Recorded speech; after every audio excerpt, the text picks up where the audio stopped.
Hi guys. So this is a entry part two video. So I know that we already had gone over how to build a higher time frame narrative and doing it all the way down to the 1 minute so that we can go ahead and find entries or the lower time frames in general. So this video here is going to just be based off of the 1 minute alone and just entries that you're able to find on the lower time frames.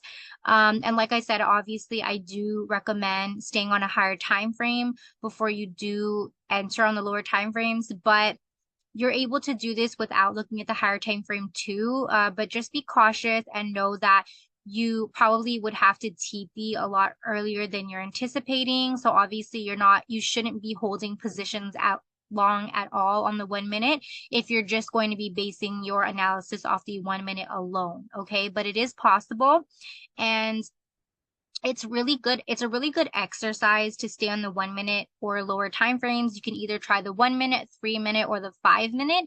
It's really good exercise for you guys to train your eyes in terms of what to exactly look for when you're looking for an entry on the lower time frames. So because we are scalping, obviously, and dropping down from a higher time frame, I'm not looking for much confirmations to get into my positions once I'm on the 1 minute time frame. So because we're including higher time frame within our analysis and our bias overall before we get down to the 1 minute time frame, it's easier because you already have the higher time frame confirmations. So the only thing that we're looking for on the 1 minute is really the same thing that we're looking for in the 4 hour. And that is really just a sweep of liquidity. We want to see that on the 1 minute. And after we see a sweep of liquidity, we also want to see a break of structure right after that sweep. Okay. And the break of structure would need to be a strong break of structure. You would need to see some sort of engulfing candle once liquidity is taken, or we just want to see some volume push up in the opposite direction.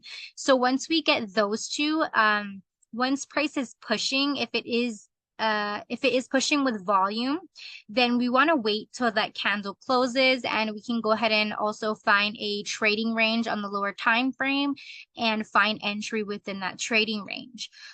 Or, obviously, if you're not familiar with trading ranges or you're still having some difficult time with them, you're able to also mark them up on the lower time frame for any guidance, or you can just pay attention to liquidity itself on the lower time frame.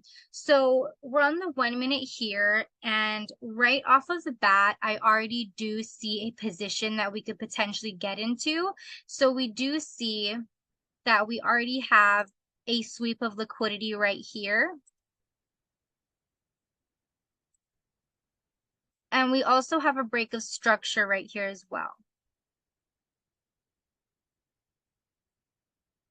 And this is really all I need to see for me to get into a position, right? Because we talked about this in the other videos. When we see a sweep of liquidity and a break of structure right after, that high or that low would be considered a strong high or a strong low to me. So I would go ahead and trust this high because it had swept liquidity and it also broke structure. Okay, so we see prices approaching this area again. And I want to take a position here because, like I said, I would expect that this high would hold. Okay, this would be my high, and this would be our low point. Okay, this would be our high. Well, this was our low, and this is our high. It came back down, created this low, and we came back up. Okay, so just off of this structure alone, it's looking a little choppy on the 1 minute, but when we do go to the higher time frames, and we're still in the lower time frames, okay, this is just the 3 minute time frame. Eventually, I would want price to continue bearish. Okay, so just off of this structure alone here on the 3 minute, I can confirm, okay, we want to, continue to look for sells. If you're still confused on the lower time frame, especially the 1 minute alone. So with this position, I would definitely take a short right at this area right here. And normally where I would mark my POIs, I honestly would just mark them with a horizontal ray. Okay, so I would use this liquidity right here. I mean, this wick, I would use it as liquidity. Okay, and I'm always marking my horizontal lines at areas just after liquidity. That's where I would expect for a potential reaction. And from there, I would wait. Obviously, I would wait and see if I do see a reaction here, because the thing is with this structure right here, and if this was playing in live market, I wouldn't be 100% sure to take this position because price was kind of pushing up heavy, right? But the thing about being a scalper is being able to react to the market as fast as possible, because since we are in the lower time frames, the candlesticks are going to be moving very fast, and so you need to be quick and reactive. You can't be hesitant as a scalper, okay? So that's one thing that you're gonna have to get comfortable with, is entering positions faster and just really going with your instinct at that time. Okay, so if you have an idea, you want to go for it. Okay, if you decide that you want to take a sell, you just have to go for it, of course with proper risk. And being that we are in the lower time frames, you're able to give yourself enough confidence to take that risk, because you're not really risking a lot being on the lower time frames. The most that I would be willing to risk is no more than 10 pips. And even that, my entries and stops lately have not really been over 5 to 8 pips lately. I've been definitely trying to get my stop losses to the point where it's, definitely an average of 5 pips, because I don't mind, even if I were to lose, 3 to 5 positions in a row, that doesn't really matter for me. And you guys have to remember that we are also playing a game of probability. So expect to win and lose, right? We don't know the outcome that's going to happen within the market. We just want to take the best positions as possible. Okay, and when we identify that a position is a pretty good position that we want to be in, we can go ahead and take that, obviously with proper risk. So I would take this position for sure. And the thing is, with this position, because price was pushing pretty hard to the upside here, and if I were to see that during live market, I would probably want to move my stop loss a little higher, probably to this previous high right here. If you want it to be safe, you can go ahead and move it to this high right here. But for my risk to reward, I definitely want to just move it to this high. I do want to have tight stops for this just in case price wants to cut through the stop loss here. And then obviously my TP would be at this low right here. And this is about a 1 to 2 risk to reward. And normally a 1 to 2 risk to reward is good. And you'll also notice on scalping, if you do decide to stay on the 1 minute time frame, you'll also potentially get a lot of 1-on-1 ratios, which is fine. I actually get, quite a few 1-to-1 ratios. And you're able to do that when you scalp. So it's not that big of a deal. So let's go ahead and play this and see what happens here.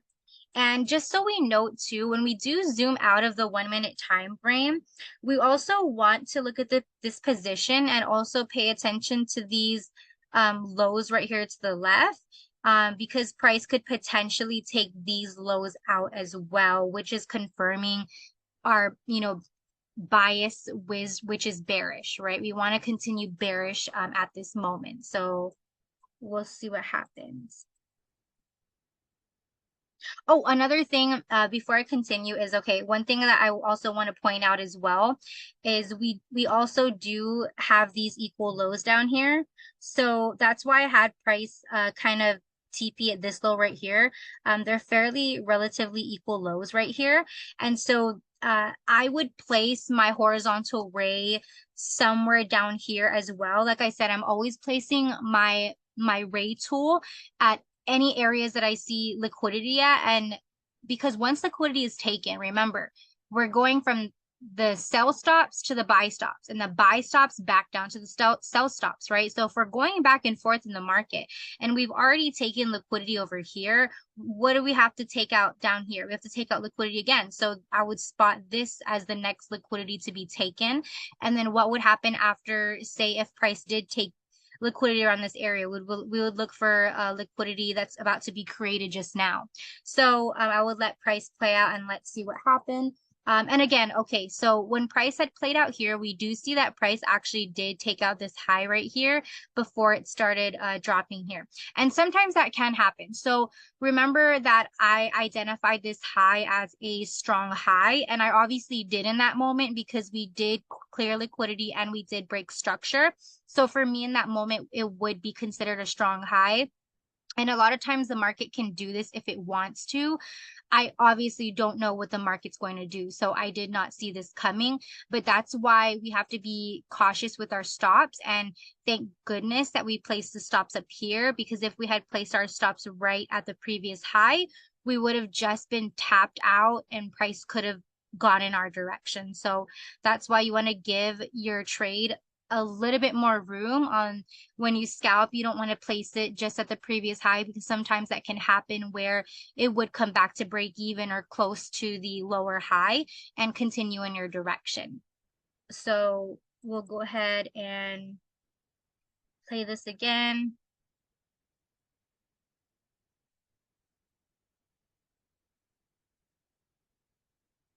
Okay, so price had hit TP here. Okay, and then you know what is so crazy is the area that we just had marked right here for liquidity. Look how perfectly like that tapped, right? It literally tapped this area, and it didn't quite take out liquidity though, because we can see that it just added on to the equal lows down here, but it just tapped this area specifically right after this has been taken out right here. This got taken out for sure, but this previous wick did not get taken out. But it just tapped it, creating more liquidity here, and we went back up. Okay, so this shows me now that because this did not break this right here, this just created more liquidity for us. Okay, so this kind of gives me a little bit more of a clarification that we will be seeing lower prices, right? That we can continue bearish in a sense, and that we want to target these areas right here. So price had tapped this. Price just came up, and what happened right here? So we cleared liquidity to the downside here, but we also added liquidity. And we came up and then we wanted to look for liquidity again. And where will we mark liquidity? Right here. And what did price do? We took out liquidity. So what we could have done was we also could have sold right at this area. Right here, you could have had a sell limit. And this is what I do a lot. I'll have sell limits sitting literally right above the liquidity. I'll have my horizontal ray, and I normally have like a sell limit right above that. And our stop loss could have definitely been at this high here, or we could have just had it to the candlestick high. So it really depends on the scenario. If you want to place your high at the wicks or at the bodies of the candle. So it's for me, it really depends on how the setup's looking, right?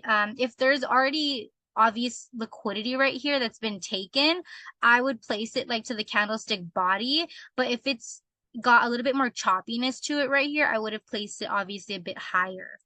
But like I was saying in my previous videos, I don't really like 1 pip stop losses because you still could get taken out depending on the spread. So I mean, if you want to just keep it safe and cautious, you could even just place it up there. And so with this position, you could have took this, and obviously you see what happened was we swept liquidity. Right after we swept liquidity, we had a strong break of structure to the downside. So that's already what I'm looking for. I like that. So we'll go ahead and see if we can TP down here now to this area. So let's zoom out a little bit. And we see, okay, we have pretty much all of this liquidity right here. So, I mean, you could either TP right here, or if you wanted to hold, you could even TP, down here to take all of this out right here. So let's just leave our TP down here, and we'll see what happens. We'll leave it all the way down here just to clear this, and we'll see if that gets taken out.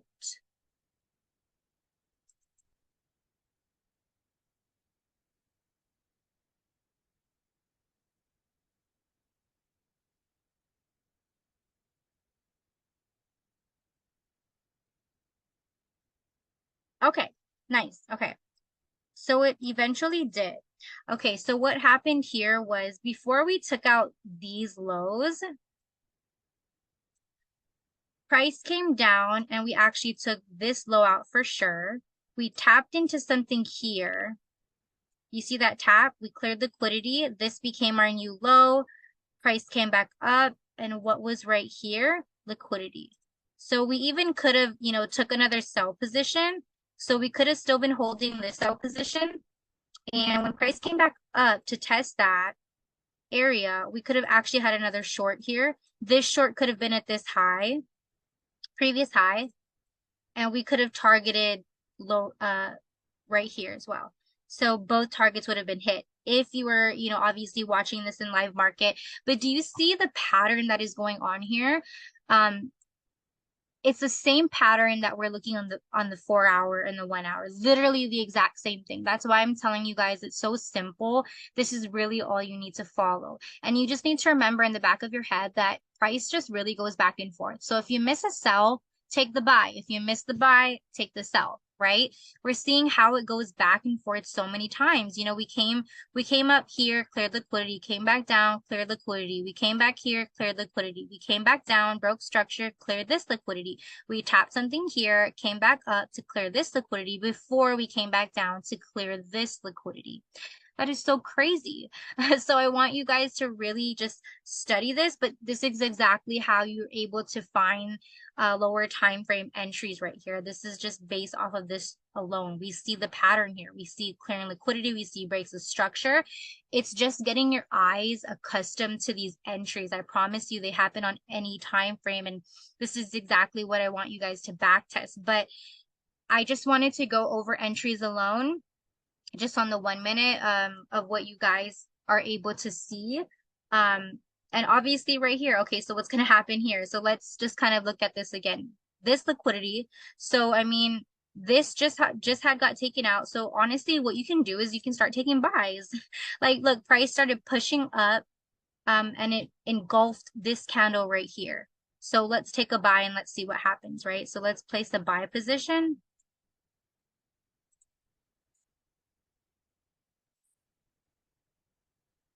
And then let's place our stops.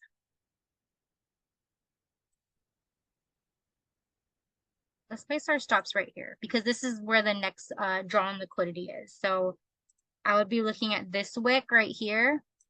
So we'll place our stops right there just to see.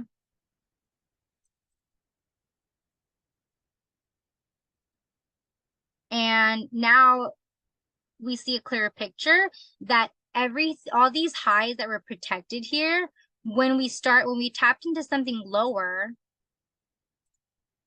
these all might get taken out. But you see how this turned into, this is external liquidity, right? This is what we need to target next. But it's crazy how liquidity is on both sides of the market. So that's what we're targeting next. So if we were to take this position, then I would want to potentially look to take out either this high or this high. But let's just say this one to be safe. And we'll see what happens. I don't know if it's gonna pan out, but we'll see just because we took out liquidity here. It could honestly just come up, have a shallow pullback, and then, obviously continue down just because this was a pretty big candlestick to the downside. So depending on how much volume there is, especially on GBP, a lot of times they'll have shallow pullbacks and continue in that direction, but we'll see what happens just because we're on the 1 minute.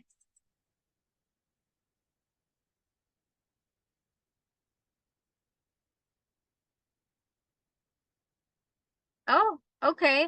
So, okay, it literally just almost tapped it.